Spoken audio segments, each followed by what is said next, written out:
அல்லாஹ்வுடைய வாக்குறுதி. அல்லாஹ்வுடைய வாக்குறுதி இவர்களுக்குத்தான். ஈமான் கொண்டவர்களை அல்லாஹ் பாதுகாப்பான். இந்த ஈமான் கொண்டவர்களே. ஆனால் நாம் ஈமான் என்பது வெறும் முழக்கமாக, ஈமான் என்பது வெறும் சப்தமாக, ஈமான் என்பது வெறும் பயப்படுத்தக்கூடிய வார்த்தையாக கூட்டங்களில் இருந்து கொண்டு அல்லாஹ்வை அல்லாஹு அக்பர் என்று தக்பீரை கொண்டு உயர்த்துவதற்காக மட்டும் நம்முடைய ஈமான் செயல்படுகிறது. அல்லாஹ்வை அறிந்த நிலையிலா ஈமான் கொண்டு வாழ்கிறோம்? தூதரை அறிந்த நிலையிலா ஈமான் கொண்டு வாழ்கிறோம்?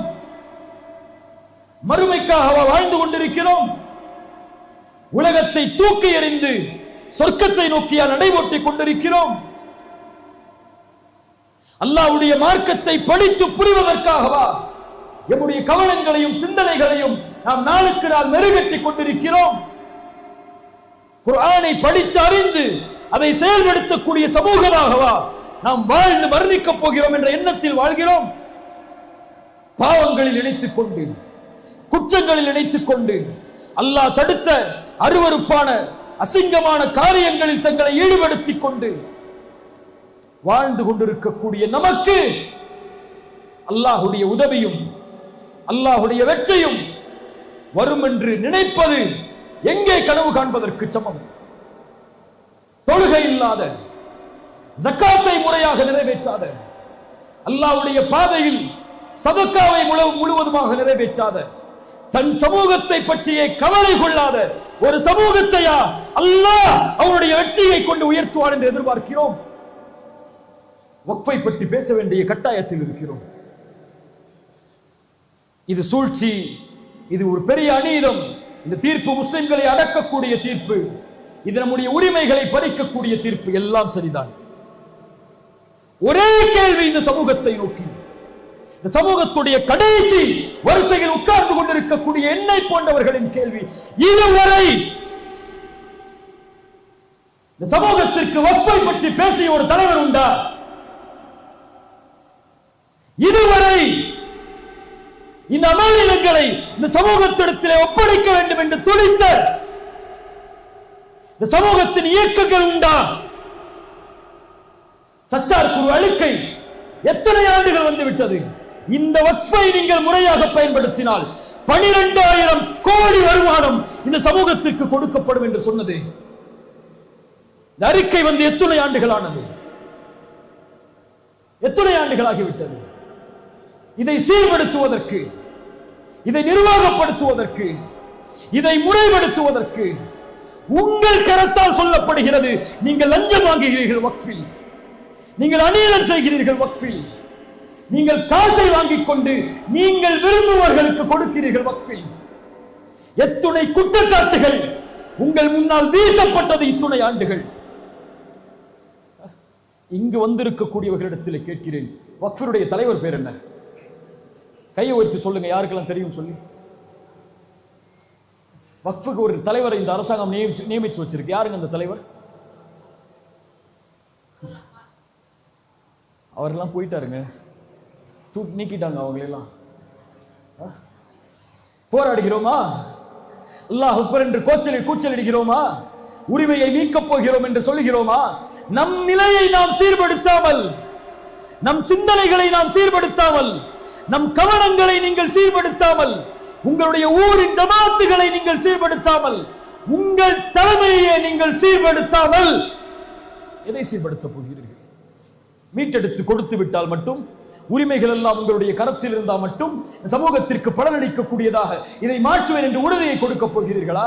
அதற்காக முயற்சி செய்யக்கூடிய ஒரு வாலிப சமூகத்தை, ஒரு தலைமைத்துவ சமூகத்தை, ஒரு சிறந்த நேர்மையின் சமூகத்தை, நீதியின் சமூகத்தை உருவாக்கி அவர்களிடத்தில் உங்களிடத்தில் இருக்கக்கூடிய பதவிகளை கொடுத்து நியமியுங்கள் எதிர்காலமே என்று கொடுத்து விட போகிறீர்களா? கொடுத்து விட போகிறீர்களா? என்ன செய்ய போகிறீர்கள் இதை வாங்கிக் கொண்டு? அல்லாஹ் அக்பர். பேசக்கூடாதுன்னு நினைச்சேன்.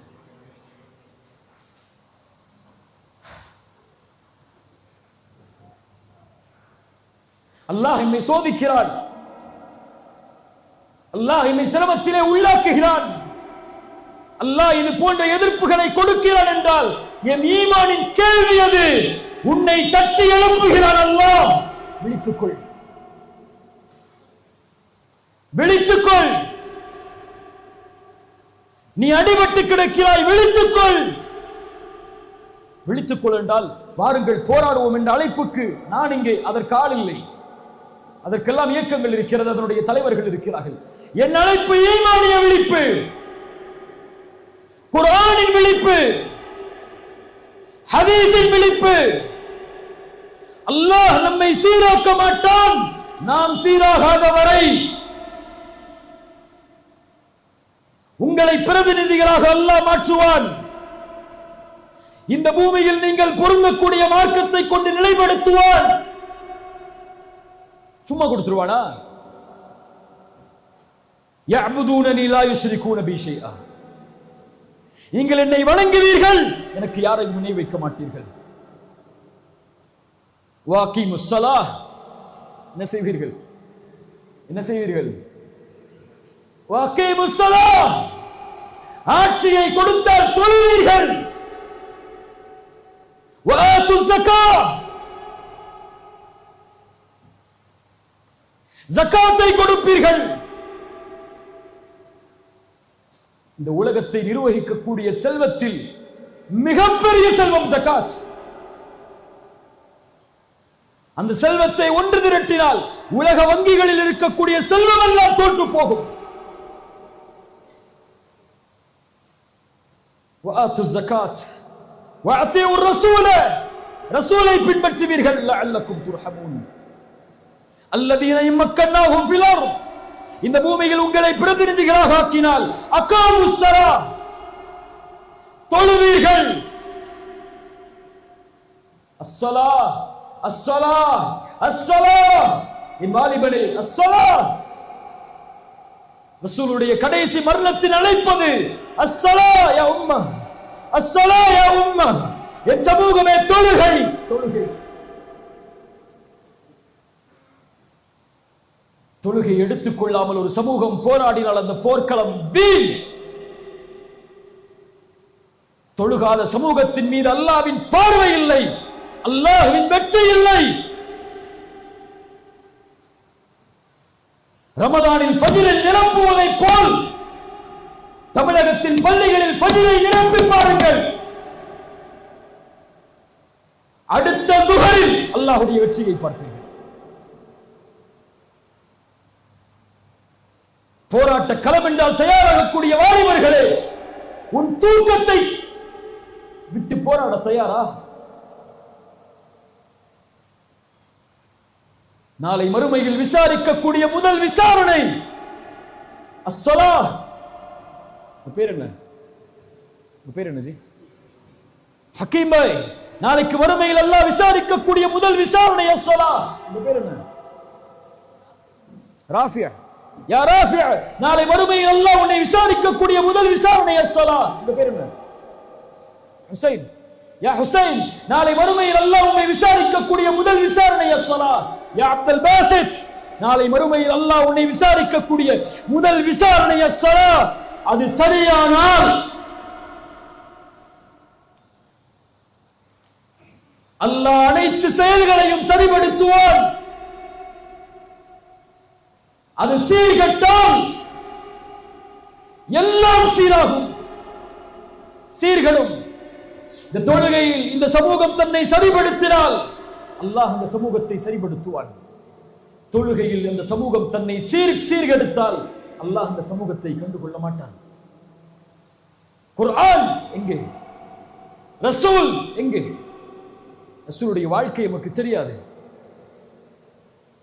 ரசூலுடைய வாழ்வு முறை நமக்கு தெரியாது. மக்காவில் ரசூலுல்லாஹ் எத்தனை ஆண்டு காலம், மதீனாவில் எத்தனை ஆண்டு காலம், அவங்களுடைய பிள்ளைகள் என்ன, அவங்களுடைய மனைவிமார்கள் யார், சஹாபாக்கள் யார், அவர்கள் எத்தனை பேர் பத்ரில், எத்தனை பேர் உஹதில், ஹுனைன் என்றால் என்ன, முஅத்தா போர் என்றால் என்ன, ரசூலுல்லாஹி ஸல்லல்லாஹு அலைஹி வஸல்லம் கலந்து கொண்ட போர்க்களங்கள் என்ன, வழிகாட்டிய போர்க்களங்கள் என்ன, அல்லாஹ்வுடைய தூதருடைய மதீனாவில் வாழ்க்கையில் அவர்கள் செய்த உடன்படிக்கைகள் என்ன, ஒப்பந்தங்கள் என்ன, ரசூலுல்லாஹி ஸல்லல்லாஹு அலைஹி வஸல்லம் நிர்வகித்த நிர்வாகத் திறன் என்ன, அல்லாஹ்வுடைய தூதர் செல்வத்தை எப்படி நிர்வகிக்க சொன்னார்கள், ஒரு சமூகத்தை, ஒரு தலைமைத்துவத்திற்கு எப்படி ரசூலுல்லாஹ் ஒரு சமூகத்தை பலப்படுத்தினார்கள், ஒரு பொருளாதாரத்தில் ரசூலுல்லாஹ் எப்படி ஒரு சமூகத்தை பலப்படுத்தினார்கள், நிர்வாக திறமையில், தலைமைத்துவ பண்பில், பொருளாதார வலிமையில் ஒரு சமூகத்தை ரசூலுல்லாஹ் கட்டமைத்த விதம் என்ன வழிகாட்டப்பட்டிருக்கிறதா? அறிந்திருக்கிறோமா? முறைப்படுத்தி இருக்கிறோமா? வக்ஃப் என்றால் என்ன? முதலில் எதுவெல்லாம் வக்ஃப், எப்படி இதெல்லாம் வக்ஃபு செய்யப்பட்டது, இந்த நாட்டில் எப்படி முஸ்லிம்களுக்கு இவ்வளவு பெரிய வக்ஃபு உரிமை உருவானது, இவ்வளவு செல்வம் அவர்களுக்கு